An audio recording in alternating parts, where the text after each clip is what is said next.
मणिहिताय च जगद्धिताय कृष्णाय गोविंदाय नमो नमः। गरुड़ पुराण यम मार्गमतिक्रम्य गत्वा पापीयमालये कीदृशीयतनं भुंक्ते तन्मे कथय केशवाः।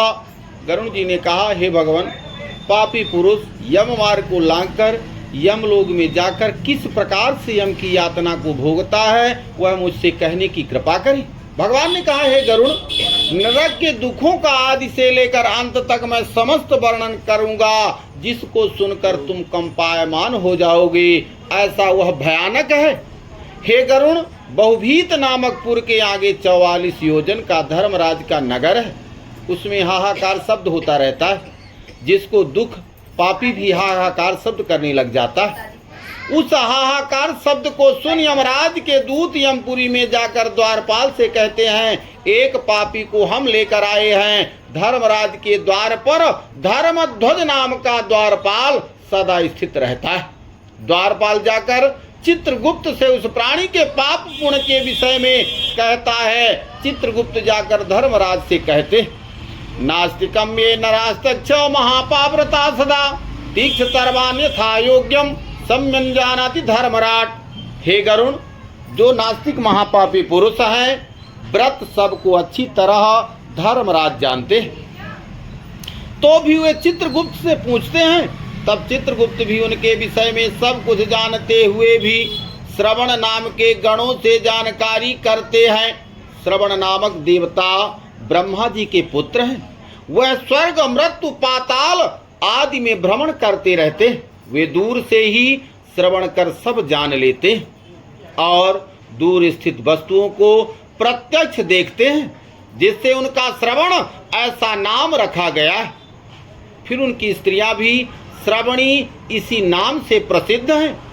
वे स्त्रियां भी स्त्री मात्र के चरित्र को अच्छी तरह जानती हैं। इस संसार में जो प्राणी शुभ एवं अशुभ, प्रत्यक्ष एवं अप्रत्यक्ष गुप्त रूप से करते हैं, उसको श्रवण नामक देवता गण चित्रगुप्त से कहते हैं। स्त्रियों के चरित्र को श्रवण गण की श्रवणी नामक स्त्रियां चित्रगुप्त से कहती हैं। श्रवण और श्रवणी ये सब धर्मराज के गुप्तचर हैं। प्राणियों के शुभ एवं अशुभ को मन और वचन आदि से किए हुए सब कर्मों के तत्व को जानते हैं। मनुष्य और देवताओं के तत्व को जानने को श्रवणादि का शक्ति है। हे गरुण, धर्मराज चित्रगुप्ता श्रवणम भास्करादया कायस्थम तत्र पश्यन्ति पापम पूर्ण च सर्वसाहा। इसलिए व्रत, दान, सत्य पालन आदि से कोई भी पुरुष श्रवण को प्रसन्न करे तो श्रवण गण उस मनुष्य को स्वर्ग तथा मोक्ष को देने वाले हो जाते।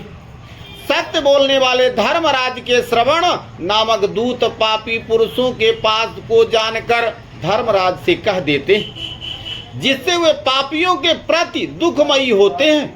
तब यमराज पापियों को दंड देते हैं और वे सब साक्षी देते हैं। सूर्य, चंद्र, अग्नि, अनल, आकाश, पृथ्वी, जल, अंतरात्मा, मन, दिन, रात्रि, दोनों संध्याएं, धर्म, ये मनुष्य मात्र के चरित्र को जानते हैं। हे गरुण, धर्मराज चित्रगुप्त श्रवण, भास्कर आदि सब संसार के प्राणियों के देह में स्थित पाप और पुण्य को भली भांति जानते हैं। इसी तरह पापियों के पाप को निश्चय कर यमराज तदनंतर पापियों को बुलाकर अपने भयानक स्वरूप को दिखाते। तब पापी पुरुष यमराज के भयंकर स्वरूप को देखते हैं। बड़ा शक्तिधारी, हाथ में दंड लिए हुए, भैंस पर बैठा हुआ, प्रलय काल में जैसे मेघ शब्द करता है, वैसा उनका स्वर है। योजनंत विस्तारम वापितुल्या विलोचनम दृष्ट कराल बदनम च रक्तम दीर्घ नासिकम। 3 योजन विस्तार वाला यमराज का शरीर है।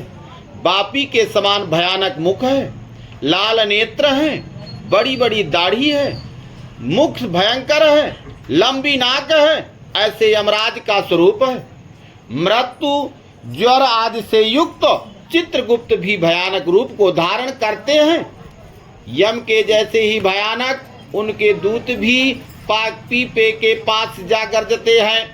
तब चिंतातुर होकर क्रंदन करते हुए पापियों को चित्रगुप्त यमराज की आज्ञा से उसके एक कर्म को श्रवण करते। हे पापी दुराचारी जीव, अहंकार से युक्त होकर विवेक से रहित हो, तुमने पाप रूप धन का संचय किस लिए किया है?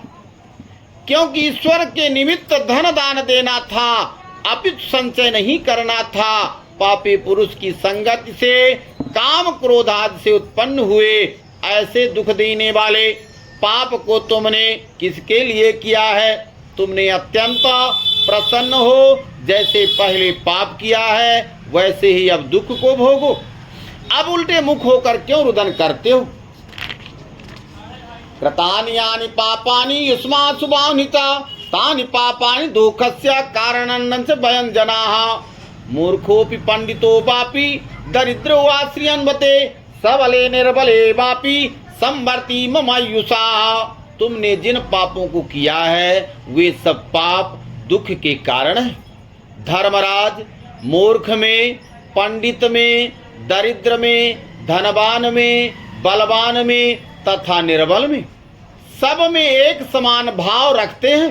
इस प्रकार पापी चित्रगुप्त के वचन सुन अपने किए हुए कर्मों का विचार कर निश्चल हो मौन धारण करते हैं, तथा चोर की तरह निश्चल हो स्थिर हुए ऐसे पापी पुरुषों को देखने के पश्चात उनके पापों को योग यमराज दंड देने की आज्ञा करते हैं। हे गरुण दूत, यमराज की आज्ञा से दया रहित हो प्रेतों को ताड़ना कर कहते हैं, अरे पापी जीव, यहाँ से भयानक नरक में चलो। उन नरकों के समीप एक बड़ा सालमली वृक्ष है जो अग्नि के समान कांतिमान है, जिसका 20 कोण का विस्तार है। यमदूत उस वृक्ष में प्रेत को नीचे की ओर मुख और ऊपर की ओर पैर करके श्रृंखलादि से बांध कर मारते हैं। तब प्रेत अग्नि से जलते हुए रोते हैं और कहते हैं, क्योंकि इस स्थान में उनकी रक्षा करने वाला कोई भी नहीं रहता है।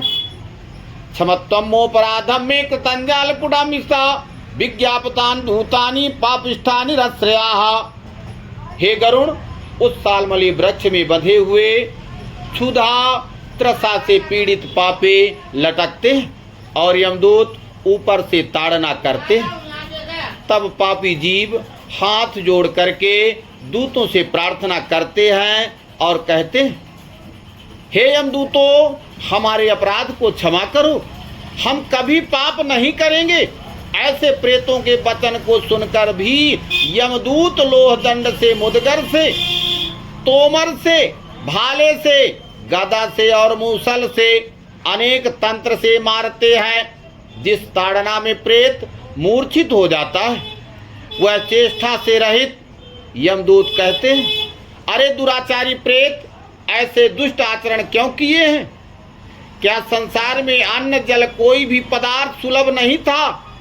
तुमने किसी को भी समय दान नहीं किया, तुमने ग्रास मात्र अन्न का दान नहीं किया, तुमने बलि वैश्वाद भी नहीं किया, अतिथियों को नमस्कार भी नहीं किया, पितृ तर्पण भी नहीं किया, यमराज और चित्रगुप्त का उत्तम ध्यान तथा दोनों के उस मंत्र का जाप भी नहीं किया। यम भी यातना जिस उपजपादि करने से नहीं होती उसको भी तुमने नहीं किया। नापि कृतं तीर्थं चैव पूजितं नैव देवता ग्रामास्यात् में नापि हंतकारोपि नोद्धुताः। गृहस्थ धर्म में रहते हुए भी कोई तीर्थ नहीं किया, न देवता की पूजा की, अहंकार को भी नहीं त्यागा, संत पुरुषों को नहीं सेवा नहीं की। अब फल को भोगो, धर्म से रहित हो। अतः अनेक तरह की हम तुम्हारी ताड़ना करते हैं। यदि तुम कहो कि दंडनीय अपराध क्षमा करो तो वह ईश्वर भगवान क्षमा करते हैं और अन्य कोई भी नहीं कर सकता। हम लोगों को श्री हरि की आज्ञा से पुरुषों को ताड़ना देने वाले हैं, ऐसा वचन कहकर यमराज के दूत दया से रहित हो पापियों की ताड़ना करते। उनके गिनते हुए सालमली वृक्ष के पत्र ऊपर से गिरते हैं, जिससे उनके अंगों का छेदन होता है, उनको कुत्ते भक्षण करते हैं, तब प्रेत दुखित होकर रोते हैं। रुदन करते हुए प्रेतों का मुख धूल से भर पास में बंधा हुआ यमदूत अनेक प्रकार से मरते हैं तथा अन्य यमदूत मुदगर से मारते हैं। हे गरुण, कितने दूत भूमि पे गड्ढा खोद कर पापी को कटि पर्यंत गाड़ देते हैं, उनके सिर में बाणों से भेदन करते हैं। कितने ही पापी यमदूतों के द्वारा यंत्र में रख ईख के दंड की तरह पैरे जाते हैं। कितने को यमदूत अंग से रहित जलते हुए काष्ठ से चारों ओर बेष्टित कर लोह पिंड की तरह धड़कते हैं। हे गरुण, कितनों को मदोन्मत्त हाथियों के आगे पटकते हैं, कितनों के हाथ पैर बांध कर उल्टे मुख से गिराते हैं, कितनों को कूप में, कितने को पर्वत से गिराते हैं। हे गरुण, कितने परस्पर यह कहते हैं कि पूर्व जन्म में तुमने हमारे धन को भक्षण किया था, तुम अब मेरे धन को दो, क्योंकि यमलोक में मिले हो, ऐसी प्रार्थना करते हैं। एवं विवादस्मानानां पापिनां नरकालये छित्त्वा संदकैश्चैव मांसखण्डं चा। नरक में भी पापी पुरुषों को आपस में इस प्रकार विवाद करते हुए देख यमदूत उनके मांस को काट के मांगने वाले को देते हैं। इस प्रकार से यमदूत उनको ताड़ना देकर खींचकर तामिश्र नामक घोर नरक में यमराज की आज्ञा से गिराते हैं। हे गरुण, सालमली वृक्ष के समीप बहुत से दुख देने वाले नरक हैं। उन नरकों में जो बड़ा दुख है उसे वाणी से भी नहीं कहा जा सकता। हे गरुण, 84 लाख नरक हैं। इनमें 21 प्रधान भयानक नरक हैं। उनके नाम मैं कहता हूँ: तामिश्र, लोहांसुक, महारौरव, सालमली, रौरव, कुंडमल, कालसूत्र, प्रतमृत्तिक, सांघात, लोहदोदिक, संवृत, संप्रतापन, महानिरस, काकोल, संजीवन, महापथ, अबीचि, अंधता मिश्र, कुंभीपाक, संप्रतापन तथा तापन, ये 21 नरक विशेष कहे गए, जो अनेक तरह के यातना भेदों से रचे हुए और अनेक यमदूतों से परिपूर्ण हैं। इन नरकों में धर्म वर्जित पापिष्ट मूर्ख गिरते हैं और वहां नरकों की वेदना को कल्प पर्यंत भोगते हैं। स्त्री तथा पुरुष परस्पर अधिक विषय सेवन से तामिश्र, अंधतामिश्र, रौरवादिक नरक की यातना को भोगते हैं। इसलिए ऋतुदान और विषय वासना में लिप्त नहीं होना चाहिए। कोई पुरुष ईश्वर के निमित्त दान को नाथ कर केवल कुटुंब के भरण पोषण तथा अपने उदर को भरता है। ऐसे पुरुष कुटुंब को एवं अपनी देह को छोड़कर परलोक में नरक आदि के दुखों को भोगता है। जिसने अनेक प्राणियों से बैर भाव करके अपने शरीर का भरण पोषण किया है, वह शरीर को त्याग कर पाप रूप पाथे को साथ ले एक एक नरक में जाता है, अन्य कोई भी संग नहीं जाता। ईश्वर को त्याग कर कुटुंब का पोषण किया, इसी देव प्रेरित पाप का संचय करने से नरक जीव को भोगता है और दुखी होता है। जैसे धन लुट जाने से जीव दुखी होता है, वैसे अधर्म से कुटुंब का भरण पोषण करने वाला पुरुष सब नरकों में भोग कर अंधता मिश्र नरक में गिरता है। हे गरुण, यह जीव मनुष्य लोक के नीचे जितने नरकादि हैं उनको अनुक्रम से भोग तदनंतर पवित्र हो पुनः यहाँ आता है, अर्थात नरक की यातना भोग कर पाप क्षीण हो जाने से जीव मनुष्यता को प्राप्त होता है। इति श्री गरुड़ पुराणे सारोद्धारे यम यातना निरूपण नाम 3 अध्याय।